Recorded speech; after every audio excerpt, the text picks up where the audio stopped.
What are you hungry for? I wanted to be my own boss everywhere I worked because of the politics. I got fired. Some things happen to you, some things happen for you. Had I not been fired from WVKO radio station, had I not been fired, I would have never became a state legislator. Had I not been fired, I'd never produced specials for public television. Had I not been fired, I'd have never been paid $5 million to do a talk show by King World. Had I not been fired, I would have never been able to resign from the Ohio legislature and go back to Miami to take care of my mother. I had promised her that she would not end up in a nursing home. She used to work in a nursing home and never wanted to go.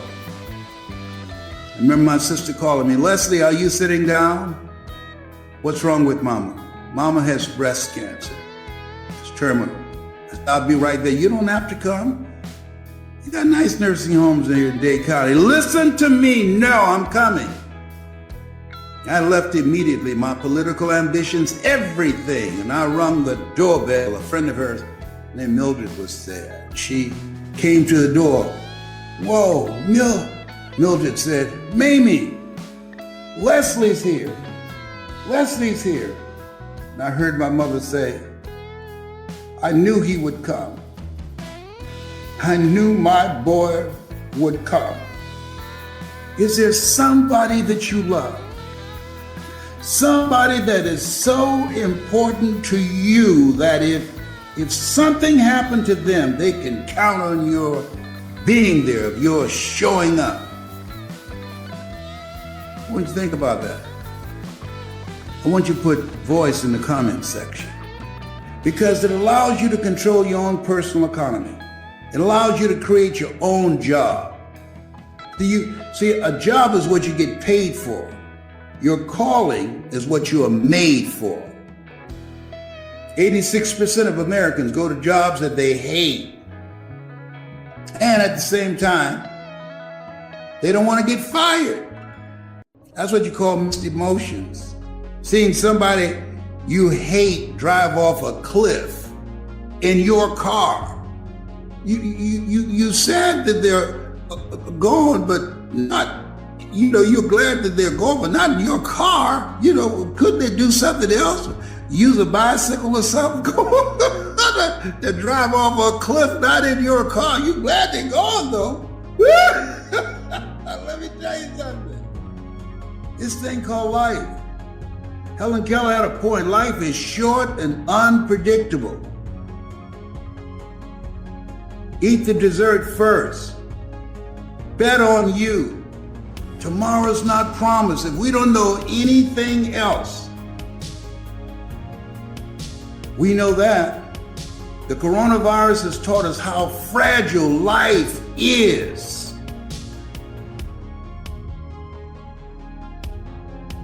Don't leave here doing something that's not you. Take a chance on you. Give yourself a chance. I wrote the quote, "Shoot for the moon. Even if you miss, you'll land among the stars." My brothers and sisters, they thought I was crazy. And I am.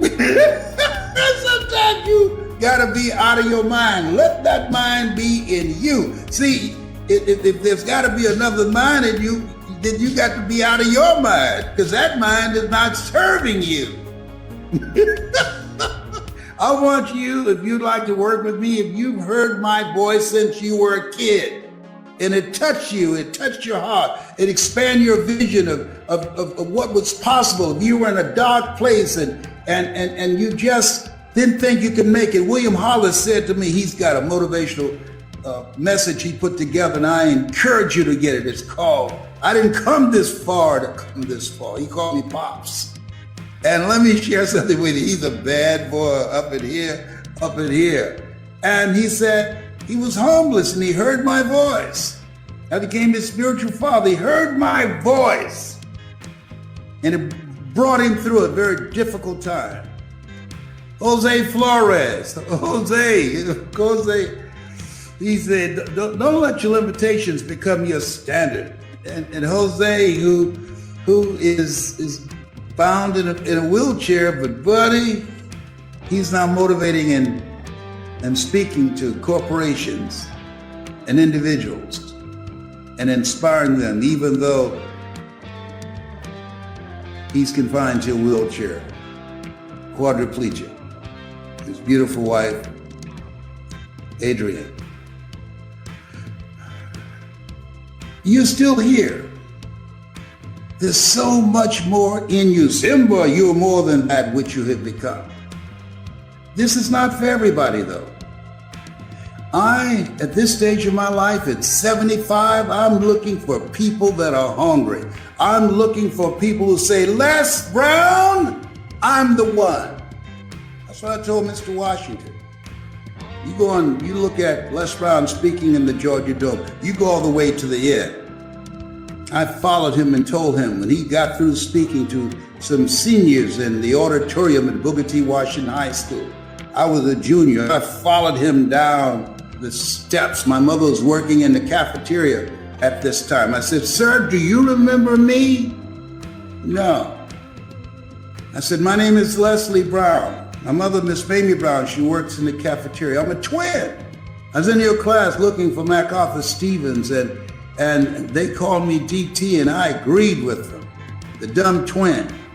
And you came and looked at me and said, 'Don't you ever say that again. Someone's opinion of you does not have to become your reality.'"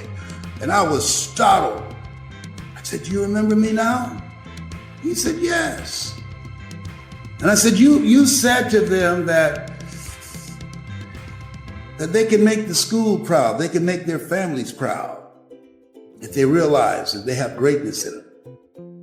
I said, "I was there, but you're not a senior, you're a junior." I said, "I know, but I heard your voice, and I felt like you were talking to me." I said, can I make my mother proud?" He said, "Yes." I said, "But what about the fact that I failed math and English and history and going to summer school for the 5th straight year?" He said, "Your grades don't determine who you are. You just have to work harder." And he turned to walk away. I said, "Mr. Washington?" He said, "What is it now? You said if just one person heard your voice, that your being brought here from Stuart, Florida would not have been in vain." He said, "Yes." I said,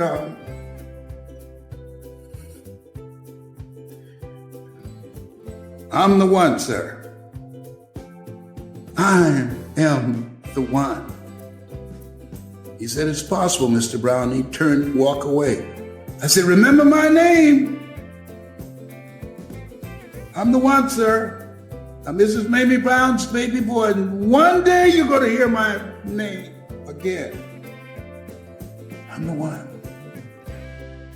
And I'm sure he just dismissed it. You see the video, Les Brown speaking in the Georgia Dome. I'm not going to end it for you, but it tells the full story. Here's what I'm saying. Some things happen to you. Some things happen for you. Keep the faith, baby. As Adam Clayton Powell, great congressman out of New York, once said. Keep the faith. Faith that has never been tested can't be trusted. Keep the faith, baby. Judge not according to appearances. Keep the faith, baby. Greater is he that's in you than he that's in the world. Keep the faith, baby. He said, "I'll give you whatever you desire." Keep the faith, baby. I'll give you all that your eyes can see. Hold the vision of what you want to create. Commit thy works unto the Lord, and thy thoughts shall be established. Keep the faith, baby. Use your superpower, your power voice. A lot of people caught up in the drama of the politics and all the stuff that's going on. Don't worry about what's going on in the White House. Worry about what's going on in your house. Because at the end of the day, You're only 6 inches from success. That's the distance from this ear to this ear.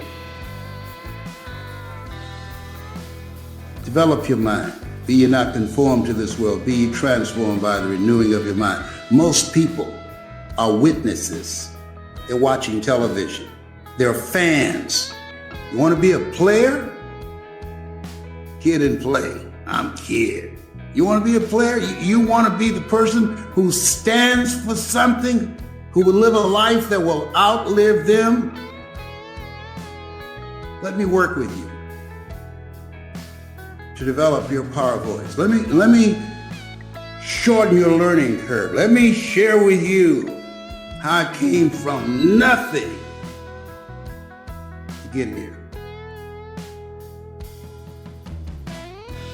You're watching me because you know in your heart of hearts what I've done, you can do plus more.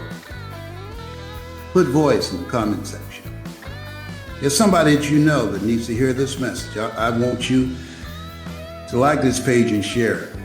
Like it and share it. But I'm not just looking for anybody. I'm ready to close this thing out. I'm just looking for people that are hungry, that are serious, that are coachable. Most people aren't. Most people don't know that they don't know and they think they know. One of the worst things in the world to deal with. Arrogance and ignorance. People who don't know and they think they know. Oh, behave. Whatever. You have so much more to express.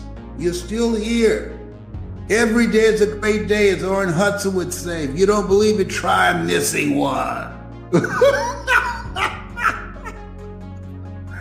If you're ready to make more money, if you're ready to be your own boss, if you're ready to generate and control your own personal economy, if you're ready to advance your career, if you're ready to run for office and make a greater impact and deliver a life that will outlive you, be a policy maker, put voice in the comment section. If you have some skills, some knowledge, you're a speaker, trainer, coach, and you want to make yourself stand out. Name of the game today is attention. How to get attention, how to create an experience to hold the attention, and how to direct the attention. That's the name of the game. Put voice in the comment section. People are rushing to become a part of our training program, the leading program on the planet. I do it. I control it. I direct it. And if you can find somebody who's come from where I've come from and done what I've done and overcame what I overcame, I encourage you. Do it with them. Got somebody who can do it and accomplish what I have accomplished, becoming a dominant force in this industry? My hat goes out to you. This is not for everybody that I do. The Power Voice system. He who has ear, let him hear. If you can hear me in your heart, this is your time. You watch me up to this point, you know in your heart of hearts, these things ye shall do and greater things shall ye do. You're ready for the greater work. Put voice in the comment section. Do it now. Don't put it off. Oh, I can't afford to do it. You can't afford not to do it. You know, people are talking about how much does it cost? Don't worry about how much does it cost. Ask yourself the question. The guy asked me, how much will it cost you if you don't do it? Had I not bet on me, had I not put my money where my mouth is, oh my God, it cost me millions of dollars, literally. Clients I've had, AT&T, Procter & Gamble, McDonald's Corporation, General Electric, IBM. It had cost me millions of dollars and the lives that I could have transformed had I not bet on me. Everybody being practical and logical and reasonable say, you're wasting your time. There are over 3,000 members of the National Speakers Association. Sometimes in life, you've got to be unreasonable. That's why we're taught to walk by faith and not by sight. That's why we're taught to call forth those things that be not as though they were. Judge not according to appearances, but right judgment, right thoughts, right feelings, right emotions, right relationships, and right vision. Yeah, let everybody else follow all the drama that's going on. He said, I'll keep thee in perfect peace whose mind is stayed on thee, not on thee in the drama. Drama will always be here. Always.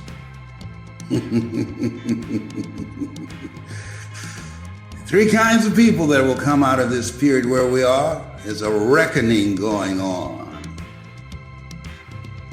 There's a reckoning going on. Benjamin Franklin said, nothing will change until those who are unaffected are as outraged as those who are affected. There's some good-hearted people who now see, whoa, these people weren't making this up. Wow. Oh my God. Who would have thought? These people have been getting away with murder, judge, jury, and executioner. That's not American. But you know what I found? Hate is more important and more powerful than many people's religious values, the sense of morality. Hate is more important. Isn't that interesting? How they hold the Bible. They don't read, as a man thinketh, so is he. As he continues to think, so he remain. The least that you do unto these, my brethren, you do it also unto me. Isn't that amazing? That's amazing. Stand up for something. I had a saying when I was on WBKO radio station in Columbus, Ohio. Stand up for what you believe in, because you can fall for anything. And there are people right now. Just look around. Just look around. Oh my goodness.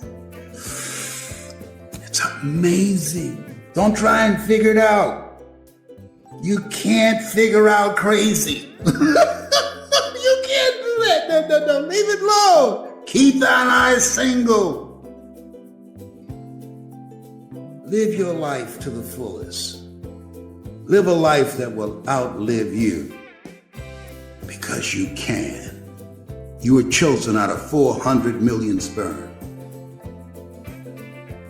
You're a masterpiece because you're a piece of the master.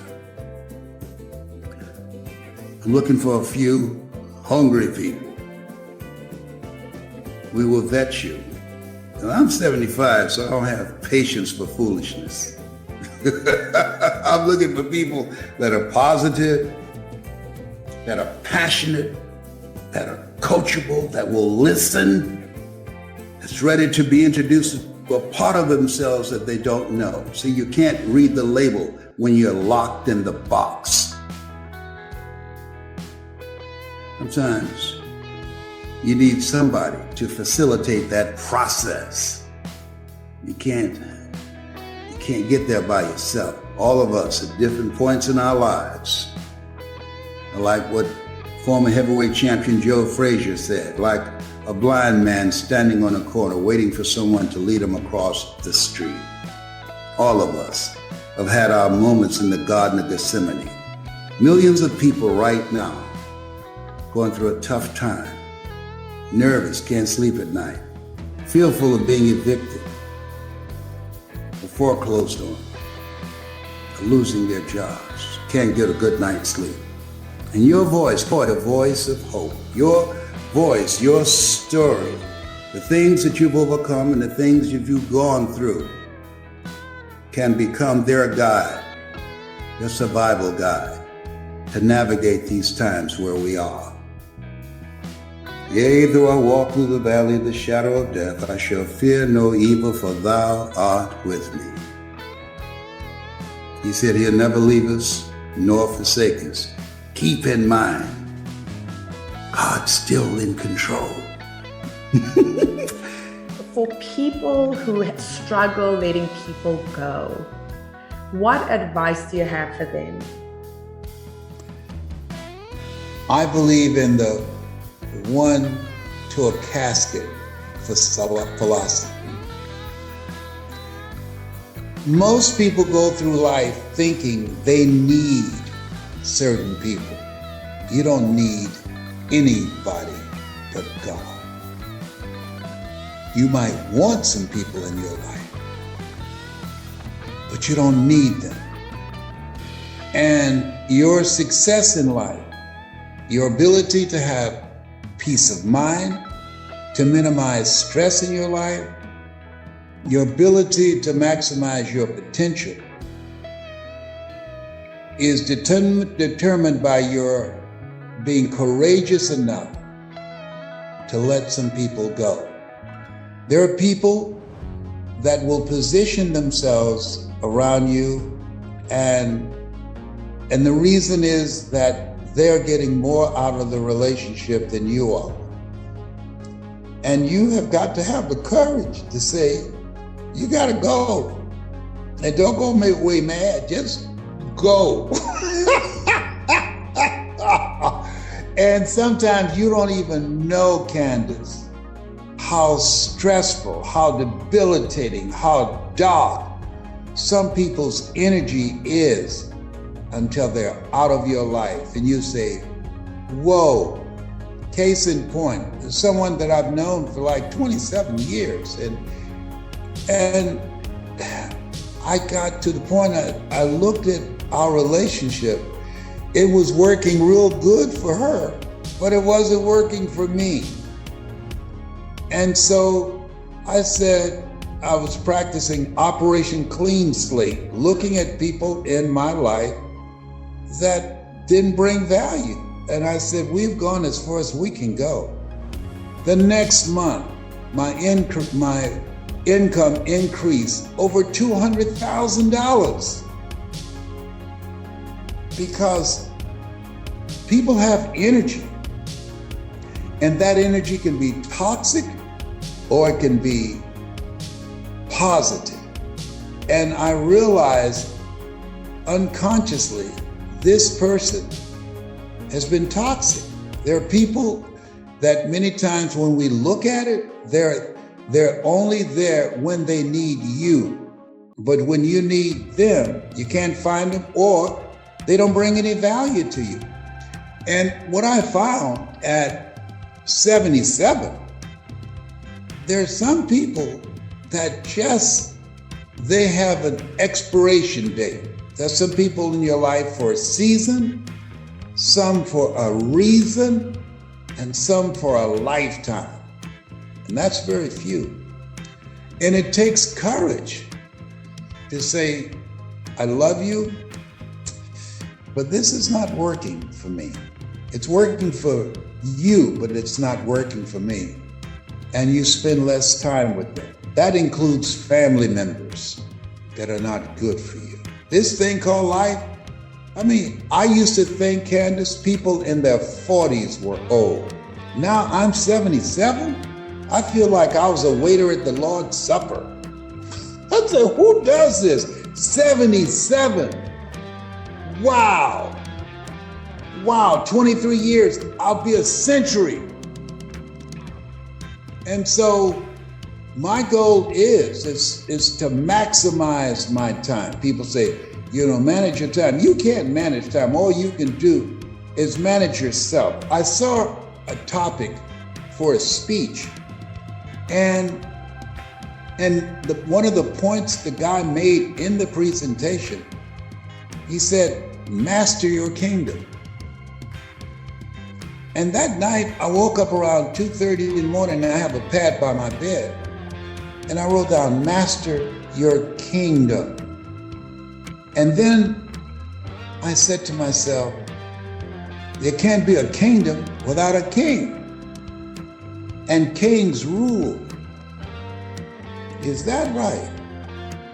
Why am I obese? Why am I dealing with high blood pressure? Why am I dealing with fourth stage cancer? Why am I dealing with heart disease? Because I've given up control of my kingdom. And when I became consciously aware of that and being mindful that we don't live life as it is, we live life as we are, and I've given up control in my life, I was just floating through life, that I decided to take control of my life. I've lost over 30 pounds since you've known me, and I've reduced the medication that I'm on. And within 90 days, I'll be off all of the medication that I'm on and reversing high blood pressure and type 2 diabetes and kicking cancer's butt. It will not take me out. I will take it out. And so sometimes we have to stop and ask the question, is this me? What am I supposed to do with the time that I have left? And be consciously conscious of the behaviors, the habits that we create. Dennis Waitley said, we create habits and our habits create our lives. And so I had to reverse those habits that have not served me, because the kingdom of God is within you. And so getting still, going into the silence, and governing my life and living my life from the inside out, rather than letting my life be programmed from the outside in. I'm going to share some steps with you that's very important, because when I became a speaker and I started my business and several other businesses, it was against all odds. You hear me? Against all odds. With no college education and nobody who looked like me that was doing what I'm doing now. But now you see motivational speakers everywhere. Everybody's saying, I'm a motivational speaker.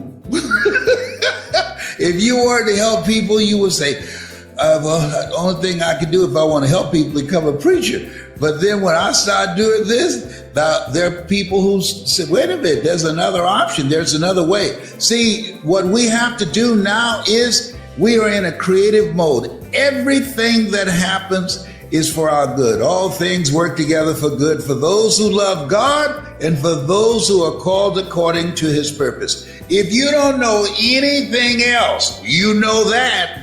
You know that. When we look at what has taken place and where we are right now, this is a fresh start.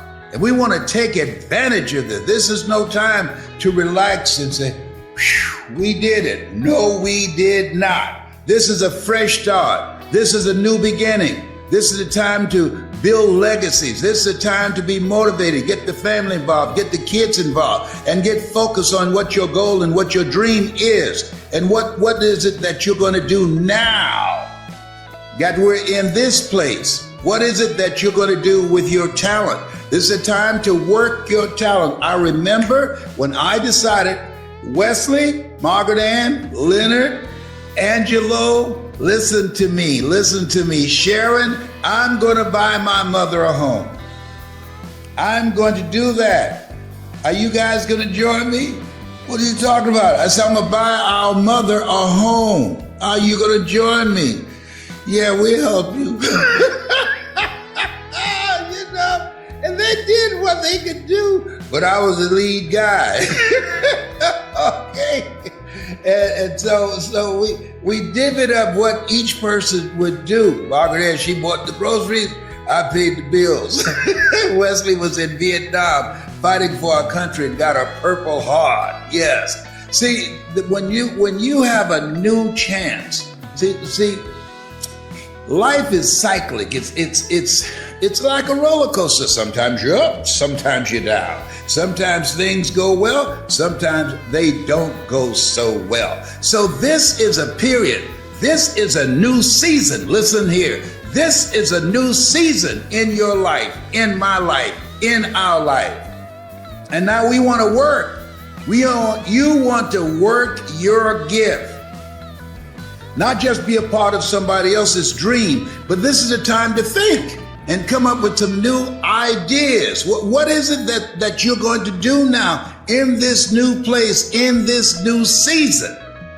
See, there's never a shortage of money, just a shortage of ideas. There's a shortage of thinking. When these foreclosures, when the various restrictions that will be lifted, and they will be eventually, all the stuff that's happening right now, what we have to do, it's better to have a plan and not need it than to need it and not have it. And I'm saying to you, find something that's you.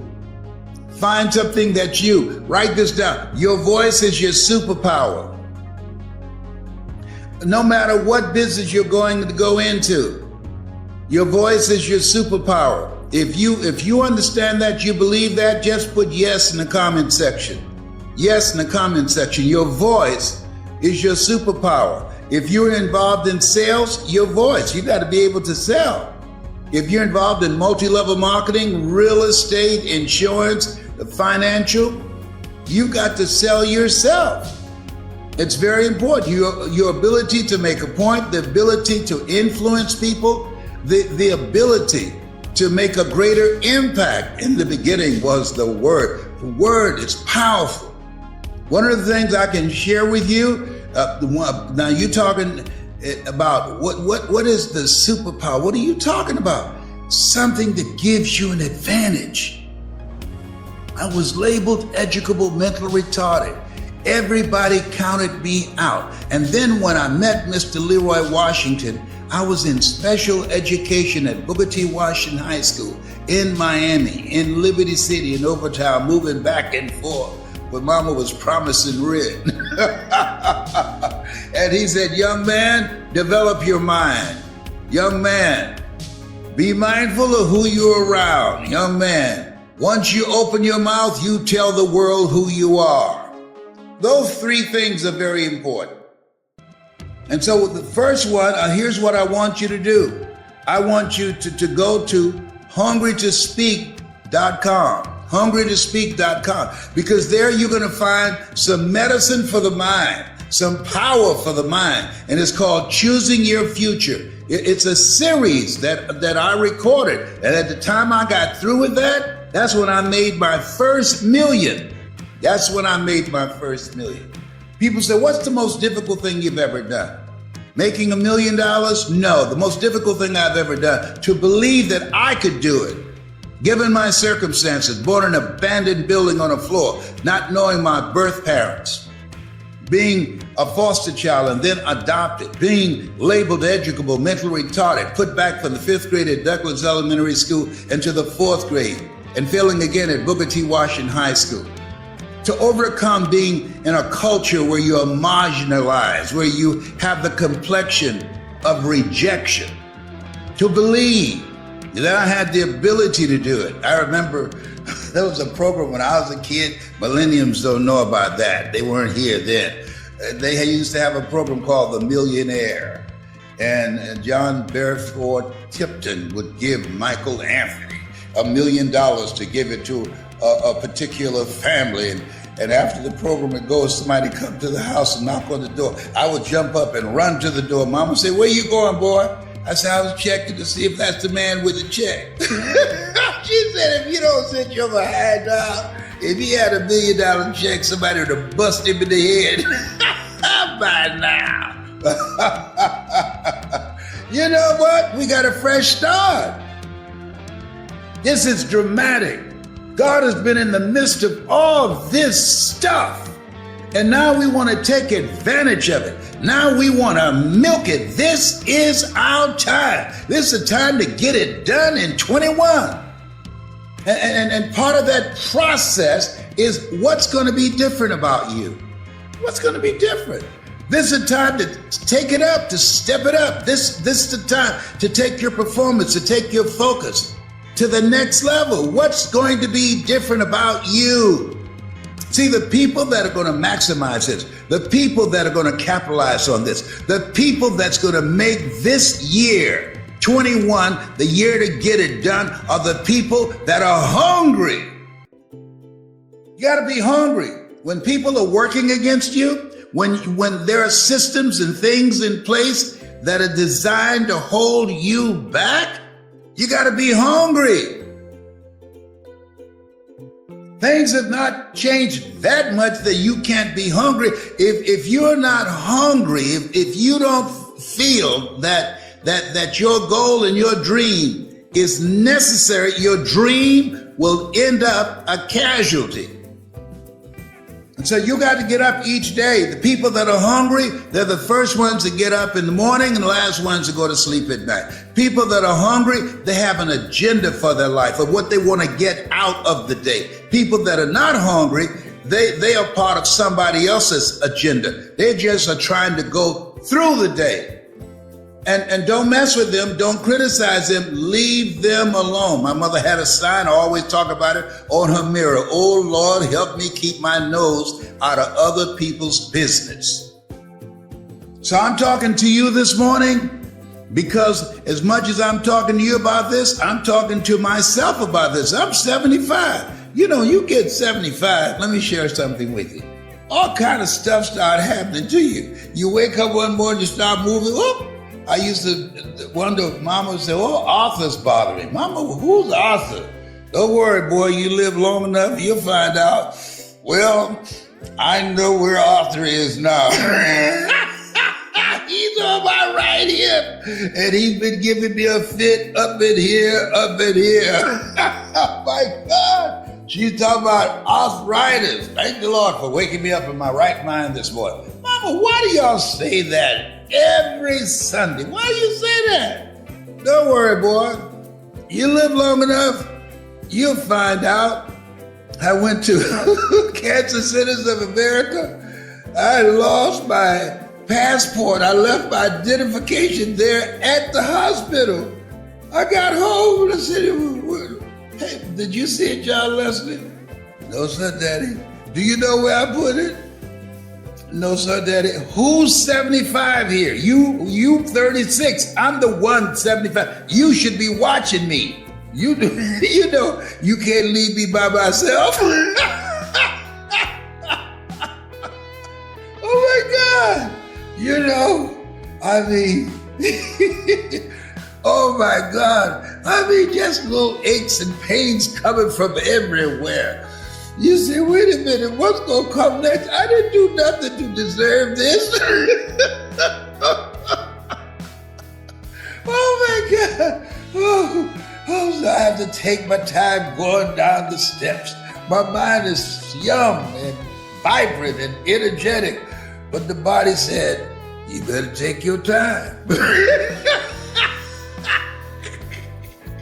You better take your time, Mr. Motivator.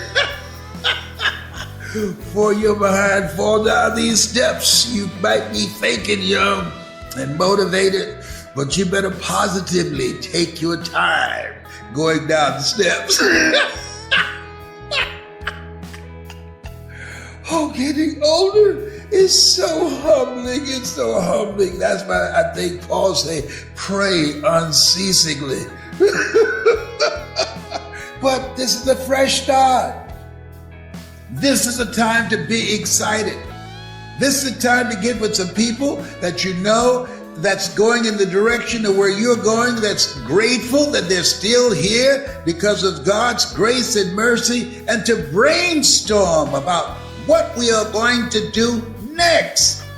That's what I'm doing with my sons, with my daughters. These are my children here. Yeah, that's just half of them.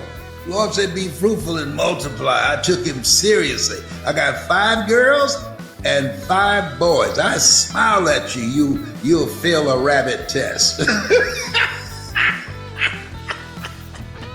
Millennials don't know anything about a rabbit test. I know they say, what does he mean by that? What's a rabbit test? Don't worry, baby. That's okay. He's a little off. Don't worry about that. I'm telling you.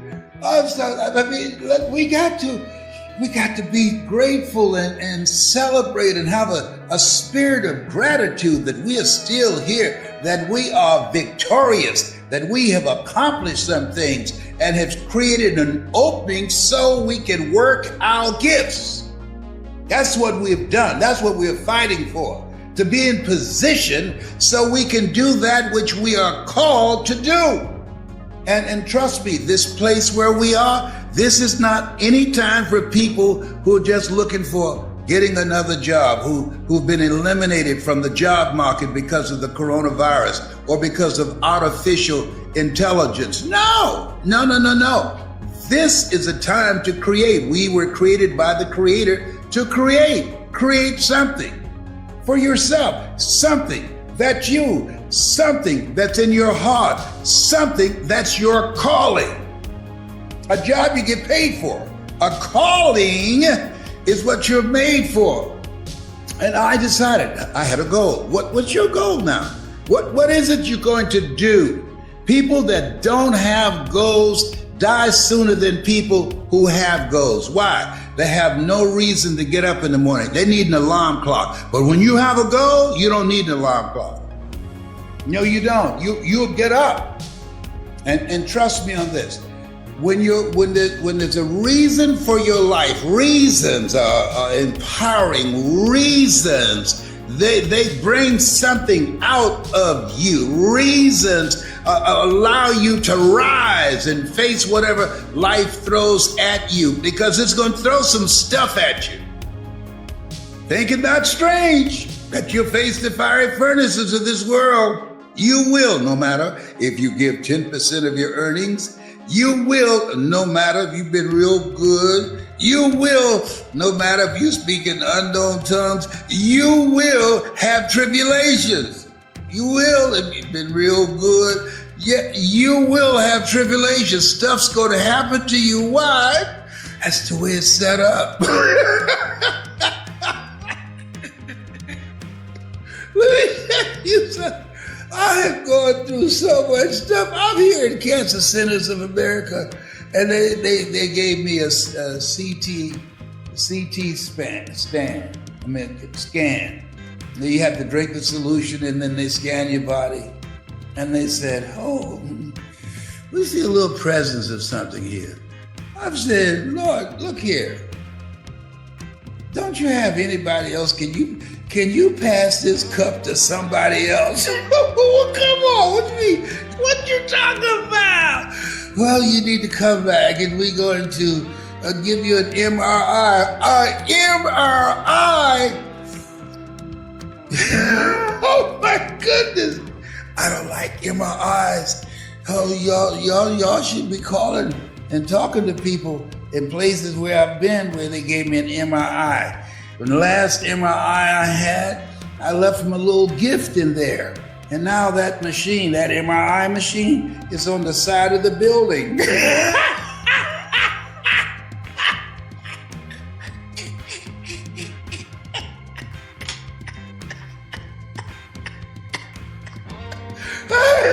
Oh my God, they didn't give him his medication this morning. I'm sorry, Tyrone, I'll be through in a minute. I'm so sorry. Yeah. Come on. They put a mask on my face, and then they strap my face down, and then they put straps over my arms and everything and my body and push me in, and they closed the door, and then they went out the room and said, just relax and breathe deeply. And they turned the light off, and they said, when we push this button, we tell you to hold your breath. Are you all right? No! I tell you what I did one time. Let me tell you why it strapped me down, because last time I did it, I scooted out. I scooted out the other end. I said, no. Homie can't do this. No. I scooted out. Y'all gotta give me some. I'm claustrophobic. Yeah, when I was a kid, they were playing and locked me in the refrigerator, and I had recalls about all that kind of stuff. So maybe the word got out, so they strapped me down this time. They strapped me down. and push me in. I called the whole game. Give me the strength, not the strength. Give me the strength to handle this. I was trying to say the Lord's Prayer, the Lord is my shepherd, I shall not want. I had known the 23rd Psalm since I was a kid. All I could remember was when that light went off, when they closed that door, all I could remember was, the Lord is my shepherd, I shall not want. The Lord is my shepherd, I shall not want. It's amazing. If you never had an MRI, you have no idea what I'm talking about. Hey, all I'm saying is, life is coming for you. Why? I didn't do nothing. I understand. It's coming for you. And so, therefore, take unto you the whole armor of God, that ye may be able to withstand in the evil day, that having done all to stand. And so, as you think about yourself and think about where we are right now, we got a fresh start. And we want to capitalize on this. We want to maximize this. We want to get everything we can out of this. We want to milk this time until it expires. You know what Robert Schuller said? He said, tough times never last, but tough people do. And he was right. And we are still here. We are tough.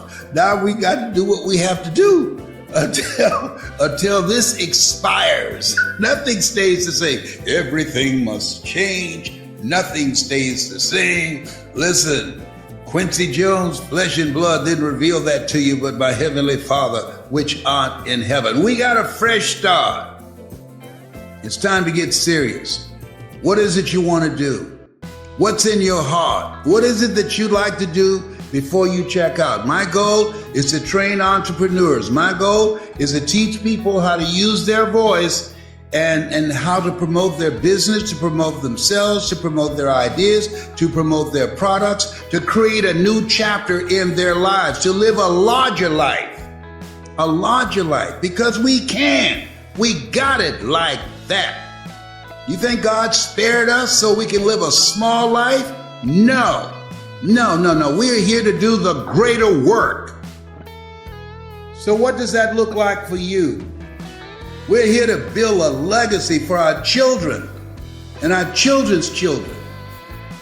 And do you realize that most men, when they die, they leave liabilities rather than a legacy? And are you thinking about it? See, when you are in survival mode, it's one thing to live versus surviving. When you're made in the likeness and image of God, and you know that, and you've been given authority and dominion over everything on the face of the earth, and you live from that place of power rather than have that just be lip service, rather than life service, you're able to create. What are you creating? How much time do you have left? The journey that has brought me this far is much longer than the journey that I have left. So my goal is to maximize it. My goal is to finish strong. How many of you are ready to finish strong so that you can live full and die empty, as Miles Monroe would say? Most people go to their graves with their talents, their abilities, their dreams in them. You have to get to a place where you say to yourself, I'm not going out like this. I have a friend of mine who he lived a criminal life, in and out of jail, in and out of jail. And the last time he got out of jail, he went to the hospital. One of the children that he had impregnated a woman with, he was there at the hospital when the baby was born, his son. And when the baby opened his eyes, he said that was his rehabilitation. He said he decided in that moment, that was a turning point. In that moment, he would no longer live a criminal life. What will it take for you? Paul said, I must die daily. What will it take for you to die to who you have been now that we have a fresh start? What will it take for you to die to who you've been, to have a fresh start on this day, to honor your commitment to yourself, to get off all your medication, to exercise? I'm talking to myself. And do the things that you know you need to do, Mr. Brown, Mr. Motivator, that will keep you here on the planet longer. So you got to do some things so you can be here. Being here is not a given. You have to work at it. So what's your game plan for being here, for improving your life and putting more life into your years? So when that young sister runs who announced her candidacy at the inauguration, what are you going to do differently? See, it's one thing to say, I want to be here at 90. You're 75 now. I want to be here now. But it's something else when you say, I expect to be here. See, want shows up in conversation. Expectation shows up in behavior. Wow. Oh my goodness. If the shoe fit, wear it. And if it doesn't fit and it's your shoe, wear it anyhow. Oh no, he didn't go there. Yes, he did.